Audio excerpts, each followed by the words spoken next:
CAT 2023 slot 1 puzzle number 4 LRDI. Let's start solving it. It says the schematic diagram below shows 12 rectangular houses. नीचे आपको 12 houses दिखाए गए हैं. And then they say house number are mentioned the rectangles representing the houses. तो A1, B1, C1 जो भी लिखे गए हैं they all are the house numbers. दो rows है row 1 and row 2. 6 columns है column A, column B, column C, column D and column E and column F. दो rows भी बनाई गई हैं. दो roads I mean.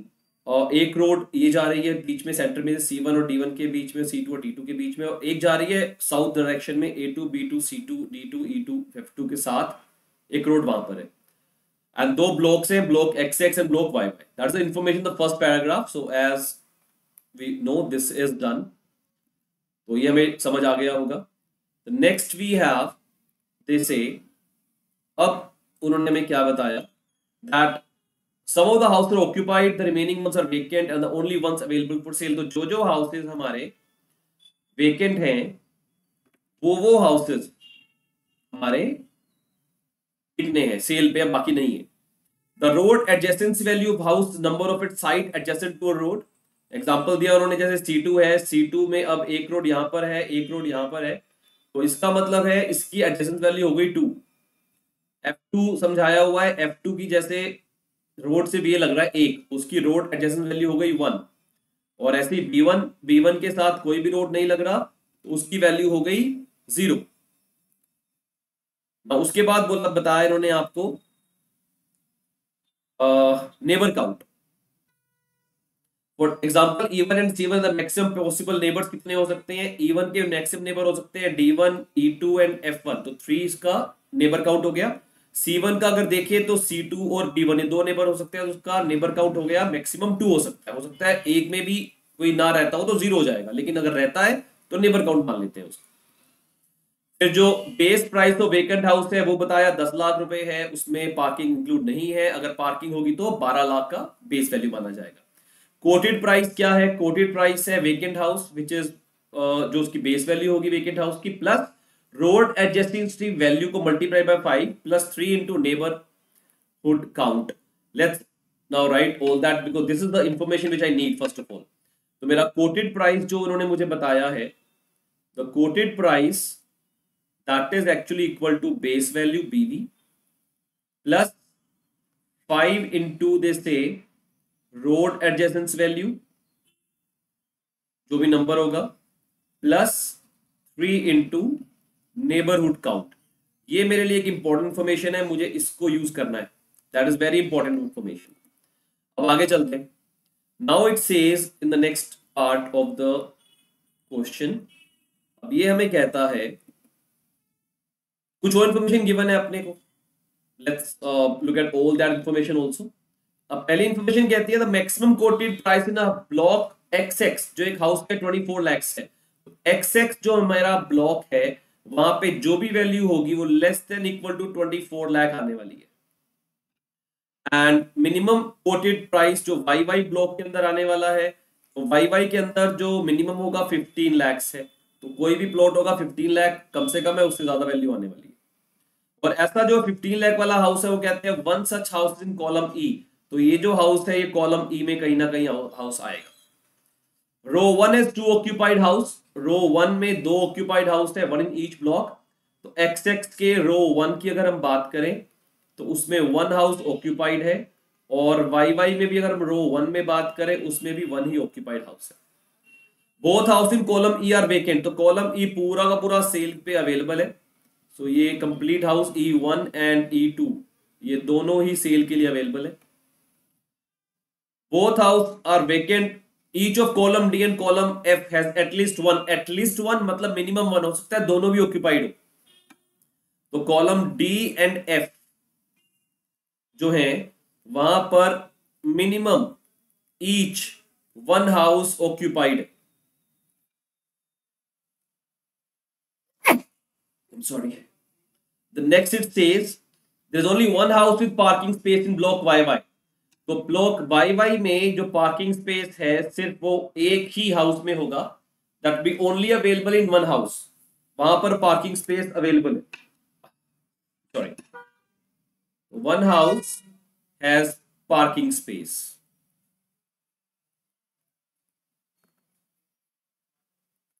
Let's go further. अब हम जितनी भी इंफॉर्मेशन हमारे पास है उसको यूज करना शुरू करते हैं, because next question we have, जो हमें पहला क्वेश्चन सोल्व करना है, वो कहता है how many houses are vacant in block X. Block X के अंदर कितने हाउसेज वेकेंट है। तो लेट्स पुल दिस चार्ट ऊपर पुल कर लेते हैं एंड लेट्स सी जो हमें बनाना है सारा का सारा, that is very important for us. Okay,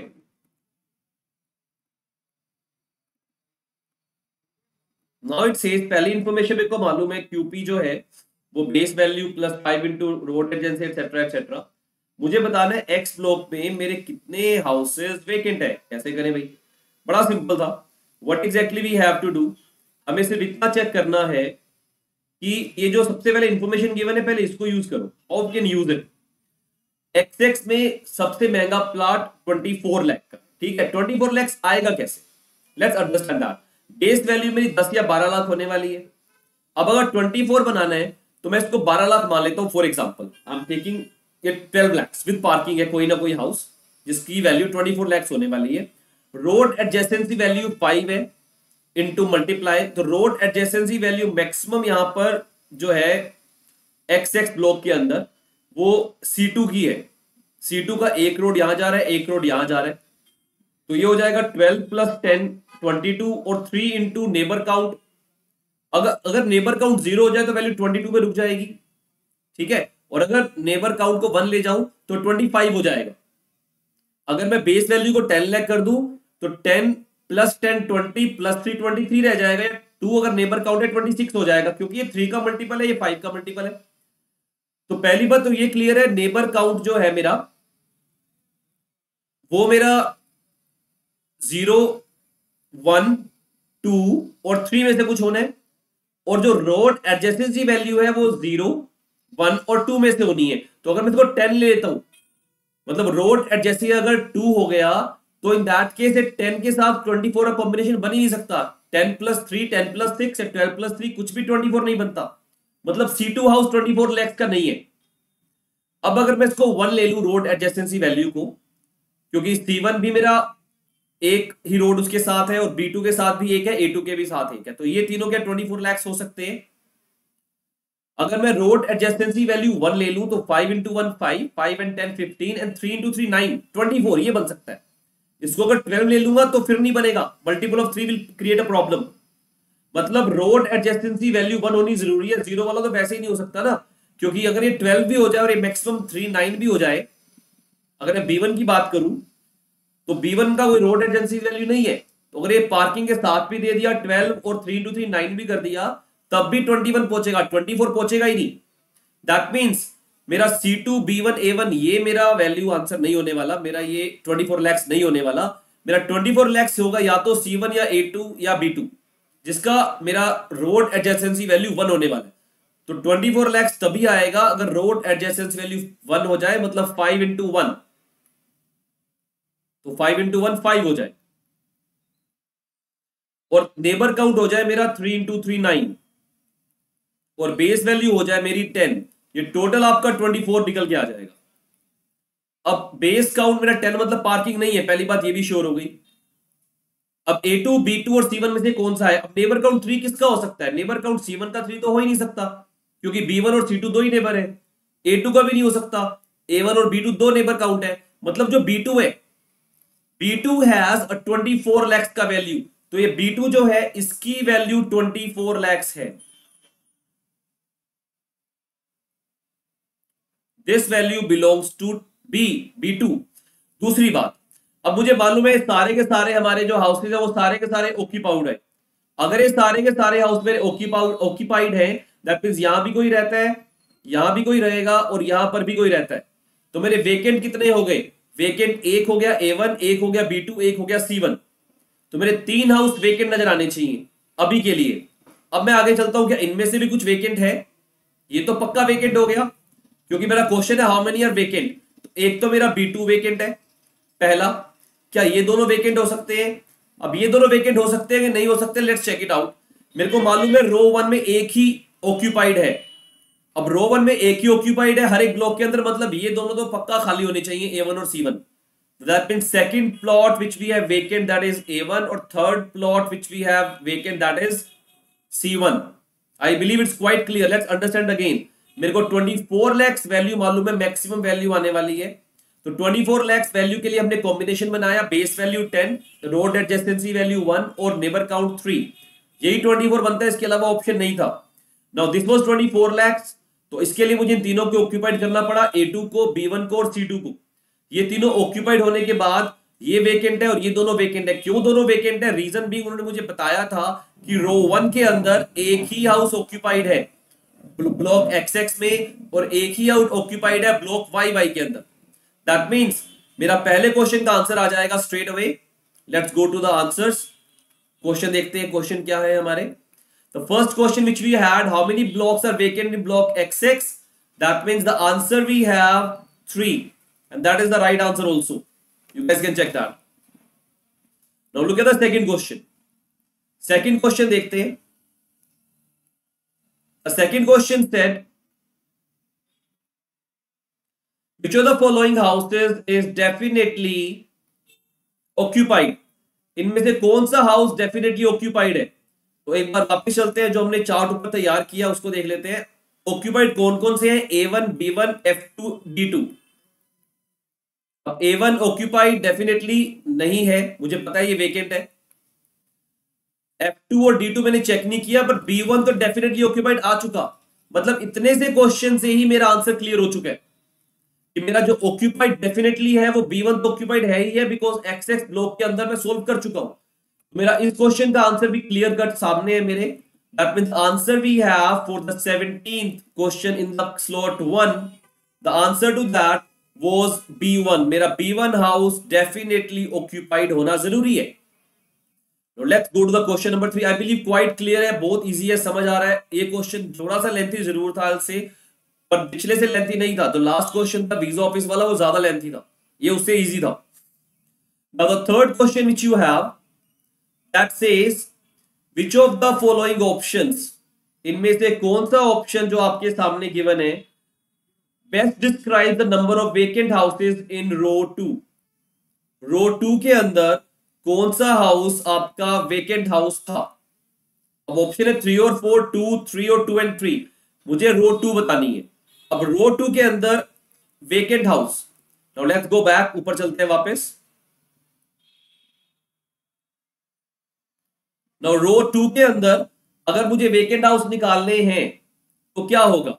मुझे मालूम है एक तो हाउस मेरा वेकेंट है B2, दैट्स फॉर श्योर।